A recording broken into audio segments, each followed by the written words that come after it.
this is Lynn and welcome to the channel. So the year of 2020 is almost over. Happy New Year. In the year of 2020, I guess a lot of people invest some of their money in the stock market. Because of the high volatility of the market in the current year, it becomes more attractive. So no matter how you perform in the market this year, the next thing that we all need to face next is the tax return, which is due on April 15th of 2021, or if you file extension, it's going to be due in November 2021. This is the textbook that I used in graduate school, and the first time I learned about individual tax is so complicated. And then, as long as it's after the 2018 when the biggest tax law change occurred, it will be fine. The biggest change will be the numbers. For example, the standard deduction rate, standard deduction amount, and also a lot of other amount will be adjusted for the inflation rate. But it will pretty much stay not the same, but similar. So individual tax is also really important part for CPA exam regulation part. And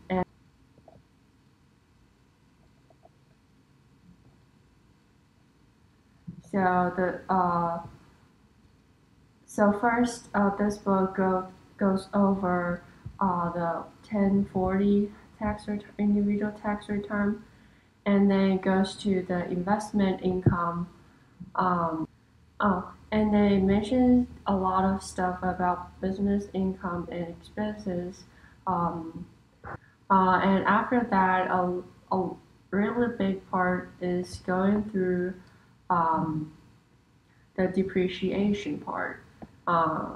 Because if you buy a fixed asset for business use in any year, if you can deduct it from your income, it's going to be a great saving. And the other part are pretty miscellaneous, but for rental property and real property and personal property, taxes related also have a pretty detailed explanation. So I chose a textbook to read, which by accident is the same textbook that I got in graduate school, but a newer version. So if you are working, if you have 1 to 2 hours every day, it probably is going to take you 3 weeks to read the whole book. If you just pick the ones that you are really interested in to get familiar with the content that we're going to talk about next.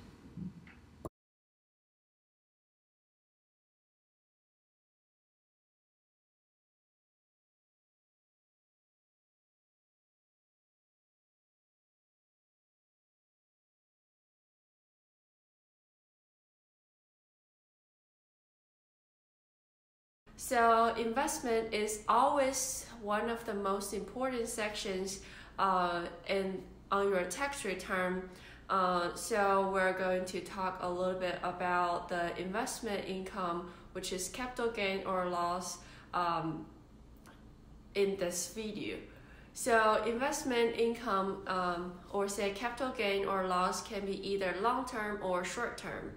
Long-term capital gain long-term capital gain or loss is over a year, and short-term is less than a year. And also, this is the condition if you sell the stock or say any investment as of December 31st, 2020. If you don't sell it, it's going to be unrealized gain or loss, which is not going to be taxed in the current year. So some people, they defer selling their investment as of as of December 31st so that it can recognize revenue or gain or loss in the next calendar year. So with a investment, we're not just talking about stocks. It can be anything like collections, coins, properties, stocks, bonds, everything that you can think of, either the accounts receivable, supplies that is, or something that is used in normal business operations, or the inventory. So at the year end, the broker will send you a statement saying how did you perform in the current year, how much is short term, how much is long term, and you are going to net up the short term gain or loss and long term gain or loss. If you have access gain or loss in each category, you are going to net the loss to the gain, and you are going to be taxed on the excess gain in either category. So other than realized gain or loss, you're also going to be taxed on the interest and dividend that you receive in the year of 2020. So this qualified dividend and also interest are going to be taxed on the ordinary tax rate, which is the same with your ordinary payroll. For qualified dividend, you are going to be taxed based on the preferential tax rate, which is going to be 0%, 15%, or 20%. So to receive a qualified dividend, you are required to hold the stock 60 days before and after the dividend disbursement date. In one word, government prefers investors to hold the investment for a longer time period. If you have long-term capital gain or loss, you're also going to be taxed on the preferential tax rate, which is 0%, 15%, or 20%. The preferential tax rate is also based on your AGI, adjusted gross income. If you have collectibles, like the coins or collections, you probably are going to be taxed on the 28%, which is the maximum based on your AGI. So you are going to be taxed on all the gains that you gained in the current year, but for the losses, you probably cannot recognize all the realized loss in the current year. So when you receive your stock statement, you're going to net the short-term gain and loss with each other, and long-term gain or loss with each other.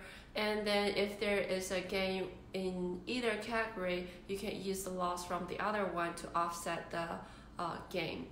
If all you get is a capital loss at the last,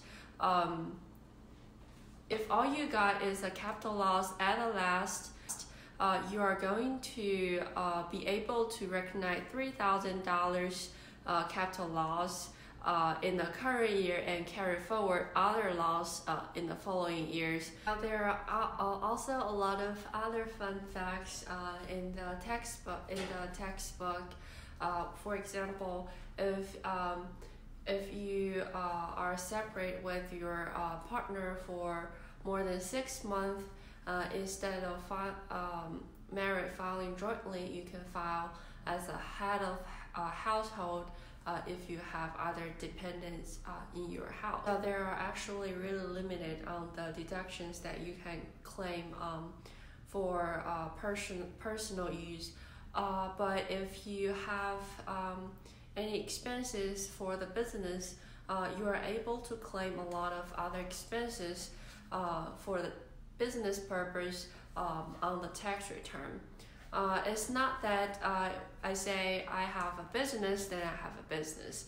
It needs to be of one specific kind, and it needs to be registered. And also because of the COVID-19, a lot of people start to work from home, and their employers reimburse them for some expenses, like when they purchase the desks or purchase chairs or everything out, like other supplies that is necessary. And the firm, when the firm reimburse the employee for that kind of expenses, they are not going to be taxed. It's the same thing as the necessary education expenses or other like life insurance expenses that the employee can be exempt from tax. The other one is about employee discount.